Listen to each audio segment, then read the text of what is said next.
The Galactic Conclave gathered in the heart of Xylos Prime, inside a vast amphitheater made of shimmering crystal that rose from the planet's surface like a frozen wave.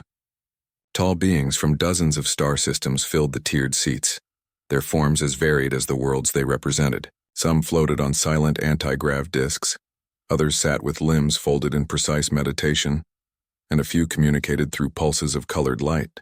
At the center of it all stood the Veilari, the oldest and most influential species in the conclave. Their tall, slender frames were wrapped in robes that shifted color with their moods, and their faces, smooth and eyeless, faced the assembly with quiet authority. For weeks, the debate had raged in hushed tones and encrypted data streams. The subject was Earth, not the planet itself, but its people. Humanity had burst onto the galactic stage barely 2 centuries ago, loud, fast, and full of questions no one had asked in millennia. They built ships that bent space in strange new ways.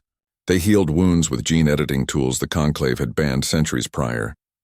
They traded, fought, explored, and sometimes, without warning, disappeared into uncharted sectors only to return with stories no one believed. To the Veilari, this unpredictability was dangerous. To the Cathari, it was disrespectful. To the Zoran Collective, it was simply inefficient. One by one, the species of the Conclave had come to agree. Humanity could not be trusted with the order they had spent eons building. Now, the vote was called. The Veilari speaker, known only as First Voice, stepped forward. Its voice was not sound but vibration, felt in the bones of every listener. The species known as Homo sapiens has demonstrated repeated disregard for established protocols, interstellar law, and the sanctity of neutral zones. Their rapid expansion, unchecked innovation, and emotional volatility present a risk to galactic stability. We propose full quarantine of Sol System, all human colonies beyond Earth to be abandoned, all vessels barred from conclave-controlled space, all communication severed. A murmur rippled through the chamber, not in words but in energy fields, scent trails, and low-frequency hums. Then one by one the council members cast their votes. The Cathari flicked their tails in approval. The Zoran pulsed a steady green. Even the usually neutral Marathi, who rarely took sides, gave a slow nod. The tally appeared in the air above the floor. 93 in favor, 2 abstentions, none opposed. The decree was law. Across the galaxy, Conclave enforcers received the order within minutes. Patrol ships adjusted their routes. Trade hubs locked human accounts. Embassies sealed their doors. And a single encrypted message, cold and final, was sent to the United Earth Directorate headquarters in Geneva. On Earth, the morning sun had just begun to warm the rooftops of the city when the alert came through. Inside the sleek, glass-walled command center of the Directorate, Director Paul Hayes stood by the main display wall, arms crossed, eyes fixed on the incoming transmission. He was a man in his late 40s, with short-cropped gray hair and a face that had seen too many crises to show surprise anymore. Beside him, Lena Brooks tapped furiously at a console, her dark curls bouncing with each keystroke. She was one of the youngest lead engineers in the Directorate, brilliant and restless, with a habit of chewing her lower lip when stressed. The message played. No greetings, no explanations. Just the decree, read in a flat synthetic voice that carried no emotion, only finality. When it ended, the room stayed silent. Not because no one knew what to say, but because everyone understood what it meant. Paul turned slowly and walked to the window. Below, Geneva looked peaceful. Cars moved along the streets, people walked to work, birds circled above the lake. Normal life. But that normalcy was about to end. The Conclave hadn't just banned humanity from space. They had declared them unfit to be part of the future. Lena broke the silence. They think we're just going to sit here and rot? Paul didn't answer right away. He watched a delivery drone zip past the window, carrying packages to offices that might not exist in a month. Then he turned back, his expression calm but his eyes sharp. No, he said. We're not going to sit. And we're definitely not going to rot. He walked back to the center of the room and pressed a button on the wall. A red light blinked once, then stayed on. That single light meant one thing. Protocol Horizon was active. Lena's eyes widened. You're calling it now? Without the Council's approval? The Council's asleep, Paul said. And by the time they wake up, we'll already be gone. Protocol Horizon wasn't a plan for surrender. It was a plan for disappearance. drafted in secret over the last decade by a small group of scientists, pilots and strategists who never trusted the Conclave's promises. It outlined how humanity could vanish from the galaxy, not by hiding on Earth, but by slipping through the cracks the Conclave didn't even know existed. Within the hour, encrypted orders went out to every human outpost, ship and station beyond Earth, not to return, not to protest, but to prepare.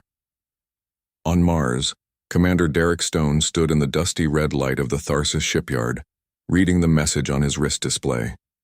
He didn't hesitate. He turned to his crew and said, "Scrap the decommission orders. We're not coming home. We're going deeper." At the Titan research station, Dr. Maya Ruiz stared at the icy rings of Saturn through her viewport. She had spent 10 years studying alien microbial traces in the moon's methane lakes.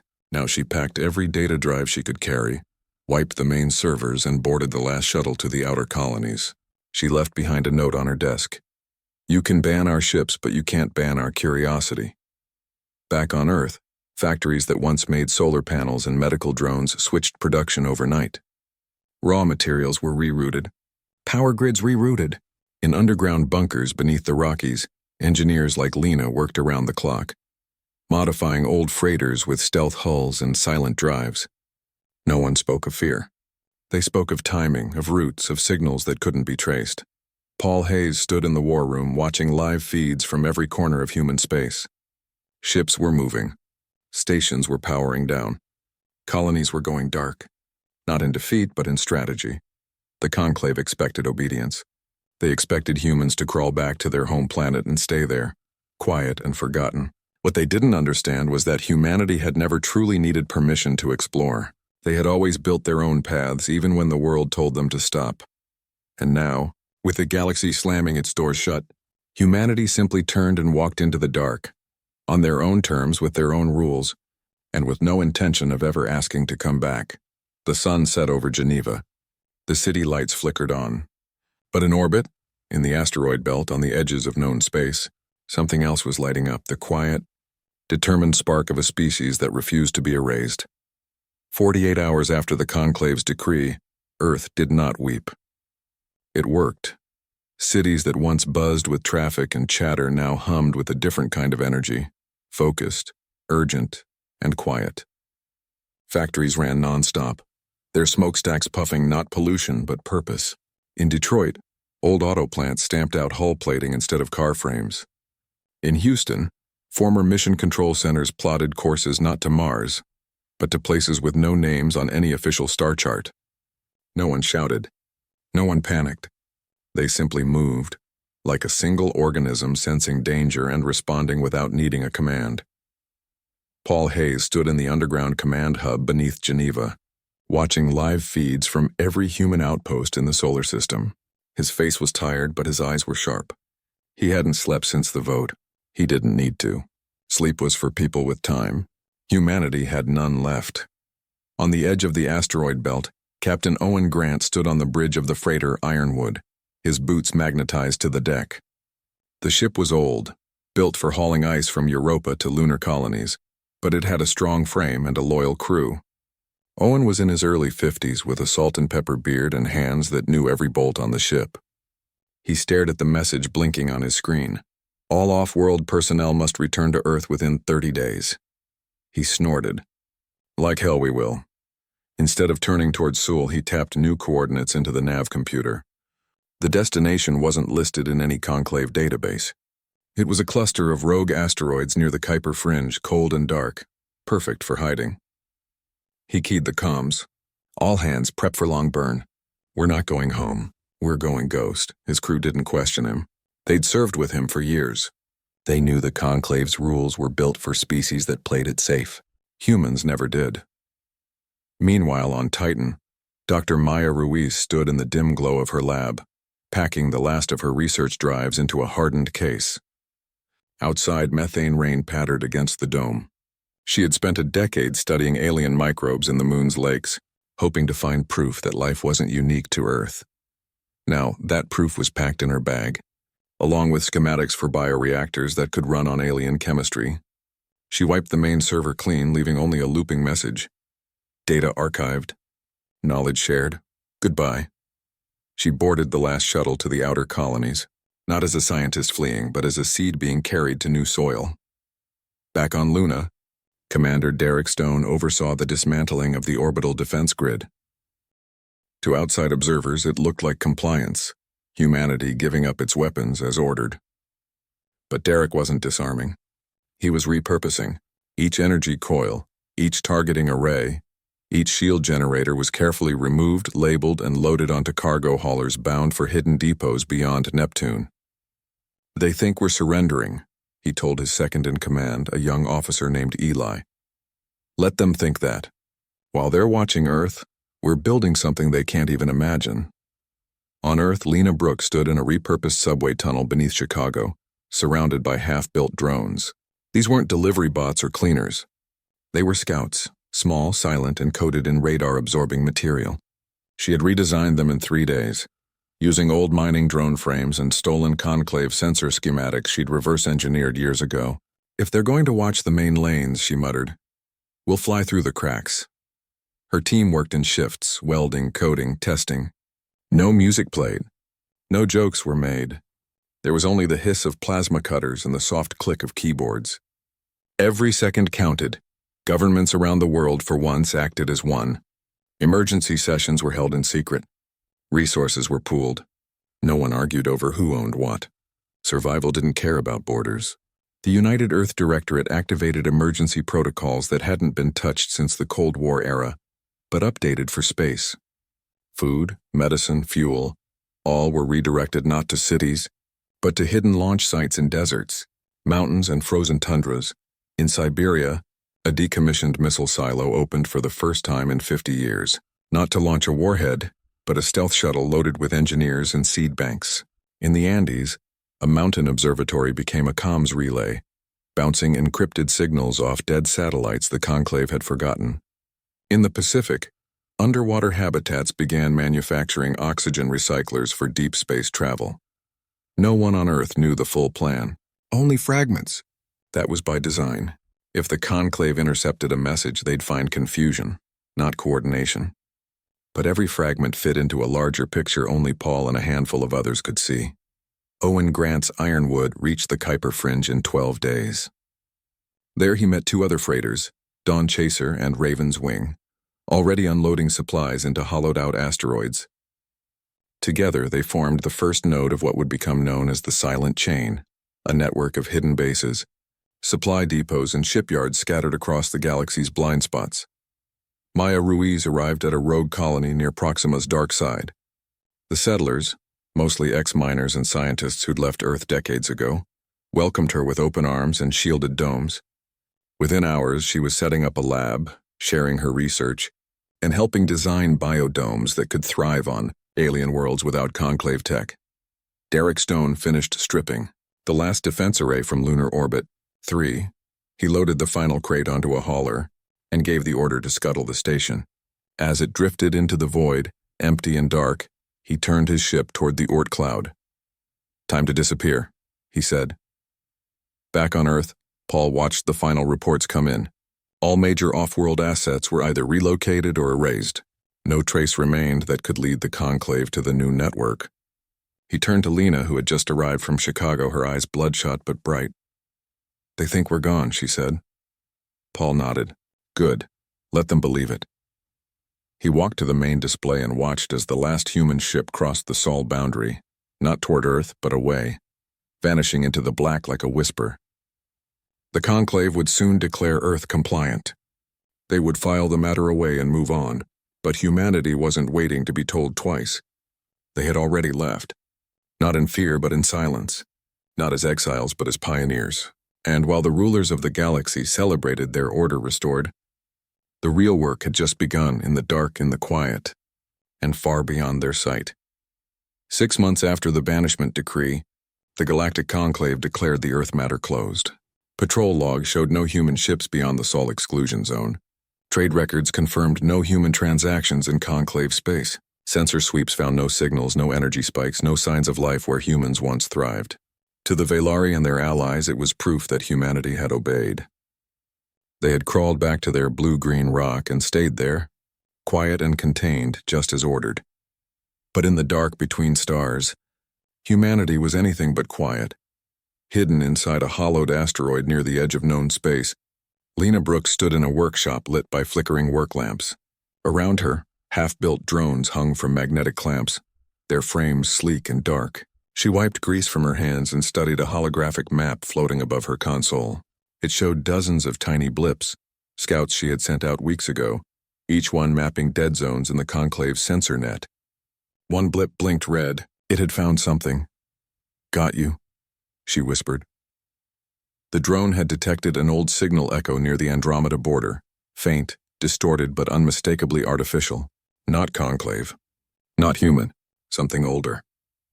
She flagged the coordinates and sent a secure burst transmission to Owen Grant's Ironwood, now operating as a mobile supply hub for the scattered enclaves. Owen received the message while refueling at a hidden depot near Neptune's shadow. He read it twice, then called his navigator, a quiet woman named Carla. "Plot a course to these coordinates. Silent running. No comms unless we're burning," Carla nodded.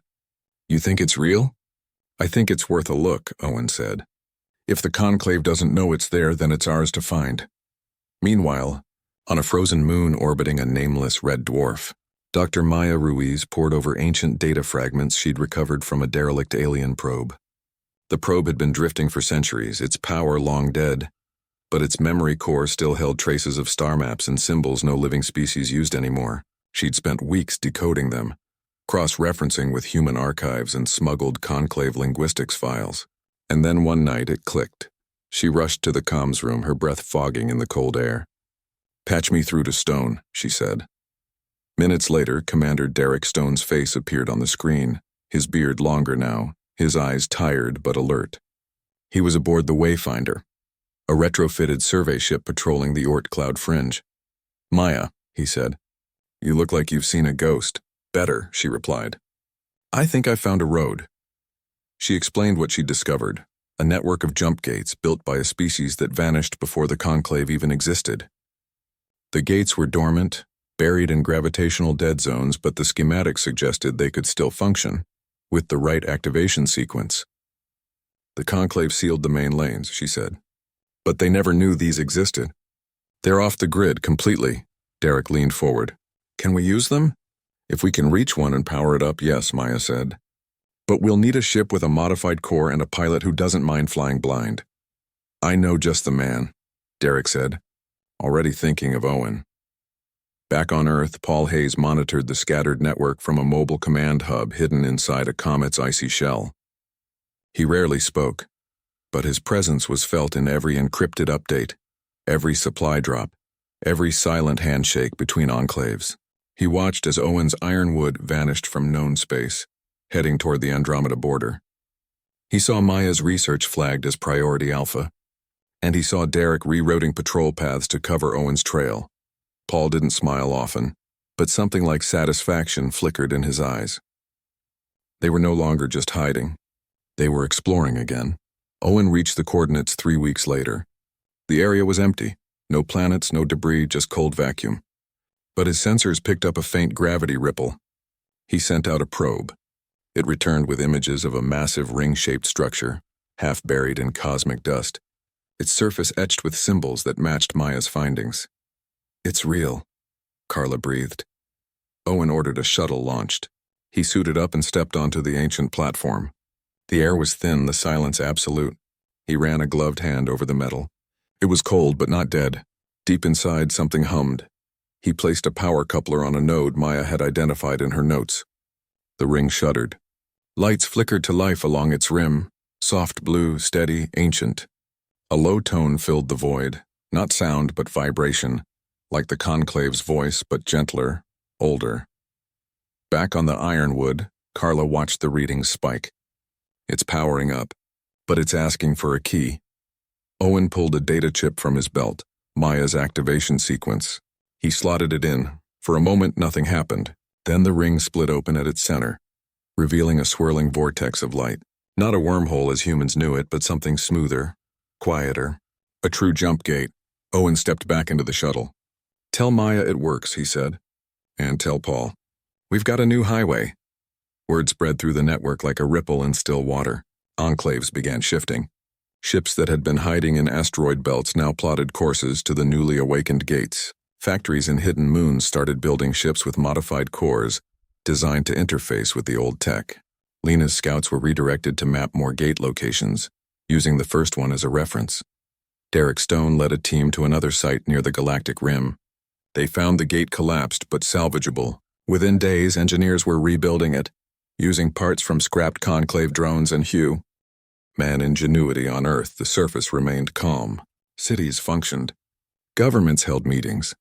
To the outside galaxy, nothing had changed. But beneath the oceans, inside mountains, and in orbiting shells disguised as space junk, humanity was building a new kind of civilization, one that didn't ask for permission, didn't follow rules written by others, and didn't need the Conclave's approval to reach the stars. Paul Hayes stood alone in the Comet Hub, watching a star map bloom with new routes, green lines connecting hidden points across the void. Each line was a promise, each point a home. They banned us from their roads, he said softly, though no one was there to hear, but they forgot we can build our own.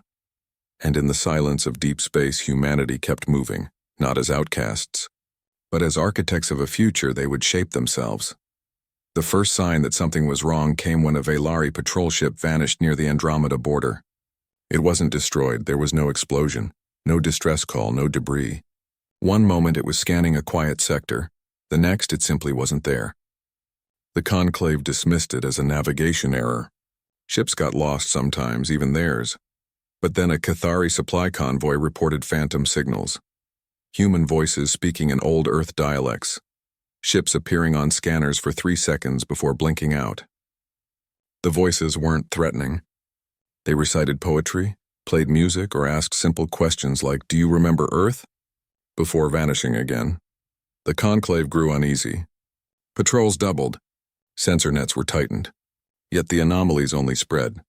A Zoran data hub in the Orion arm suffered a total system failure. Not from attack, but from a cascade of elegant, untraceable code that rewrote its core logic without triggering alarms. When engineers rebooted the system, they found every archive file replaced with human art. Paintings, symphonies, children's drawings scanned from old Earth schools. No message, no demand. Just beauty, left like a calling card in the void. Back in the hidden network, humanity watched it all unfold with quiet satisfaction. They weren't fighting. They were reminding. Lena Brooks sat in her asteroid workshop, fingers dancing over a console. She had spent weeks refining a new kind of signal, a whisper burst that mimicked cosmic background noise but carried encoded human data. She called it ghost talk. It couldn't be traced, couldn't be blocked, and slipped through conclave firewalls like smoke through cracks. She sent it out in pulses, targeting only empty sectors near patrol routes. Let them hear it. Let them wonder. Owen Grant's Ironwood now moved like a shadow between jump gates. He no longer carried cargo. He carried stories. On every run, he broadcast short, looping transmissions from Earth's history. Martin Luther King's speeches, Beethoven's symphonies, recordings of rain on a forest canopy, a mother singing a lullaby. The signals were weak, designed to fade after a few light minutes, but they left echoes. And echoes, he knew, could haunt even the proudest empires. Derek Stone took a different approach. His stealth frigates, sleek, silent, and painted black as space itself, began appearing near conclave outposts. Not to attack, but to observe. Then, without warning, they would broadcast one thing: footage. Not of war or protest, but of humanity at its best. Doctors healing the sick in refugee camps, scientists sharing cures across borders, artists painting murals on bombed-out walls, children from 100 nations holding hands in a schoolyard. The broadcasts lasted only 30 seconds before the ships vanished again, but those 30 seconds were enough. On Xylos Prime, a young Velari aide watched one such clip in secret. She had never seen Earth. She had only heard it described as chaotic, violent, unstable, but the faces on her screen showed something else: kindness, curiosity, resilience. She saved the file and shared it with a friend. That friend shared it with another. Soon, whispers spread through the lower ranks of the conclave. Maybe the humans weren't what they'd been told. Paul Hayes monitored it all from his Comet hub. He didn't speak much, but when he did, his words carried weight. "We're not trying to win a war," he told Lena during a rare comms check-in. "We're trying to make them question why they declared one." The conclave scrambled. Their sensors, built to detect weapons, engines, and comms traffic, found nothing. Yet their systems kept failing in strange ways. Navigation beacons pointed ships toward empty space. Translation matrices began inserting human proverbs into official documents. Even their meeting chambers played faint lullabies during sessions, so soft no one could prove it wasn't imagination. Frustration grew among the rulers. The Velari demanded answers. The Cathari called for harsher measures, but there was no enemy to strike, no fleet to engage, only silence, and the occasional echo of a violin playing in the dark. Maya Ruiz, now stationed at a hidden research node near the galactic core, sent a new kind of broadcast. She compiled centuries of human scientific breakthroughs, open source, clean, free, and beamed them toward neutral worlds on the conclave's edge. Planets that had never seen Earth now received blueprints for clean water filters, solar grids, and medical scanners. No strings attached. No demands, just knowledge, offered like a gift. One such planet, home to the gentle Mirathi, used the designs to heal a plague that had ravaged their young. They sent a silent thank you pulse into the void. Maya received it and smiled. They're starting to see us, she told Derek, not as threats, as neighbors. The conclave noticed. Trade with the Mirathi slowed. Accusations flew. But the damage was done. Doubt had taken root. Back on Earth, life continued as if nothing had changed. Markets opened. Trains ran. Children went to school. But in hidden labs and shielded bunkers, the work never stopped. New jump gates were activated. New routes mapped. New enclaves formed in places the conclave had labeled uninhabitable. Humanity wasn't hiding anymore. They were thriving in the blind spots, building a civilization that didn't need approval to exist. And still, the whispers came, a Velari elder, walking alone through the crystal gardens of Xylos Prime, heard a faint melody on the wind.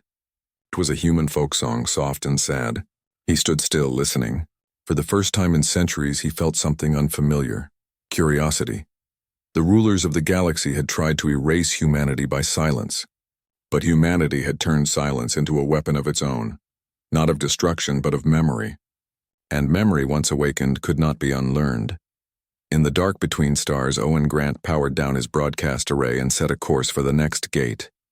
Behind him, the void hummed with unseen echoes. Ahead, the unknown waited. And somewhere, deep in the heart of the conclave, a single question began to grow. What if we were wrong? A year after the banishment decree, the Galactic Conclave called an emergency session, not because humanity had returned with weapons or demands, but because they had never truly left. Human-made anomalies now dotted the galaxy like quiet stars, unexplained, undeniable and impossible to ignore. On a frozen moon near the Cygnus Rift, terraformed soil bloomed with earth wheat and wildflowers, tended by no one the conclave could find. In the void between spiral arms, an orbital library broadcast open-source knowledge in 50 languages, including ones long dead. Near a dying star, rescue beacons activated whenever a ship, conclave or not, drifted off course, guiding them to safety with calm, human voices. The Velari were baffled. They had expected silence. Instead, they found generosity. They had expected obedience.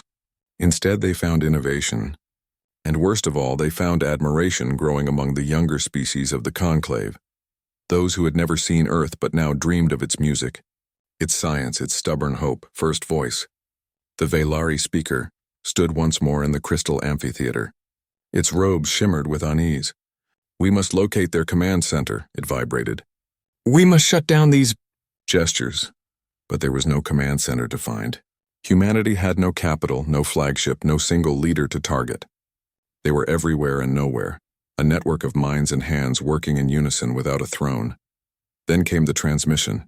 It arrived not through official channels, but on every conclave comms array, every public screen, every personal device, even those not connected to any network. It bypassed firewalls, ignored encryption, and played without warning. On screen stood Dr. Maya Ruiz, her dark hair tied back, her eyes steady.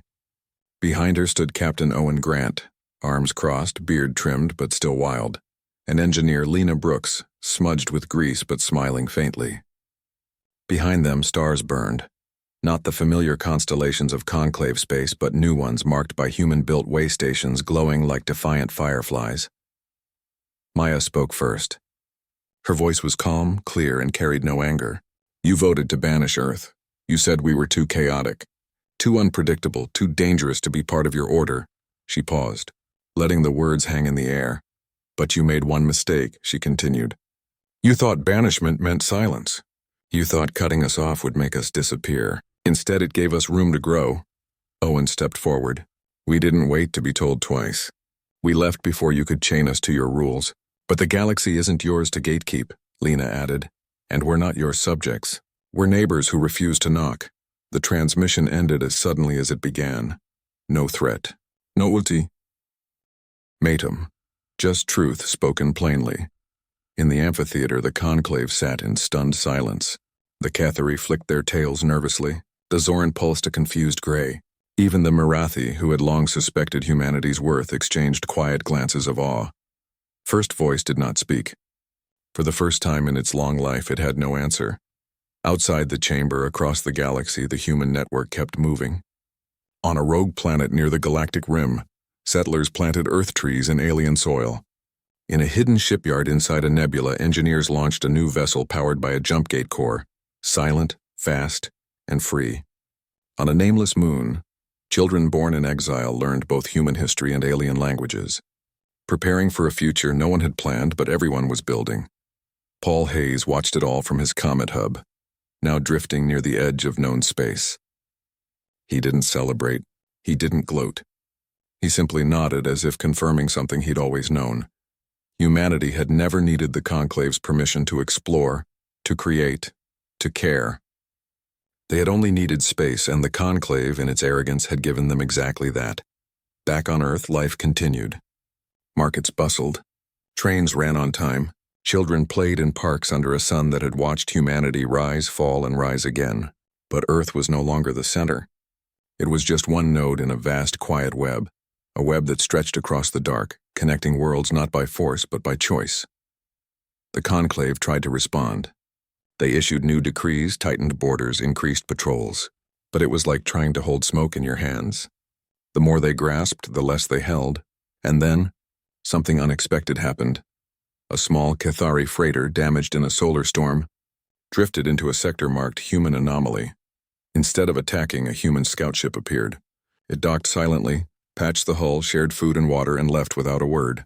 The Cathari captain reported it to his superiors, but also kept a small Earth seedling the humans had given his daughter. A Zoran scientist, studying the orbital library's broadcasts, used human math to solve a problem that had stumped her people for generations. She published her findings and credited Earth. Even the Velari began to change. Young aides, raised on whispers of human art and science, started asking questions their elders couldn't answer. Why did we banish them? What were we afraid of? What if they were right all along? The rulers of the galaxy had tried to erase humanity by law. But laws cannot erase curiosity. They cannot silence music. They cannot stop a seed from growing in the right soil. And so, while the Conclave debated in circles, humanity kept building, not empires, but bridges. Not weapons, but schools. Not walls, but gates that opened both ways. No one declared victory. No treaties were signed, but something deeper had shifted. The galaxy was no longer theirs to control. It belonged to everyone who dared to reach for it. And in the endless dark, 1,000 human voices whispered the same truth, not in anger, but in peace. We are here. We always were. And we're not going anywhere.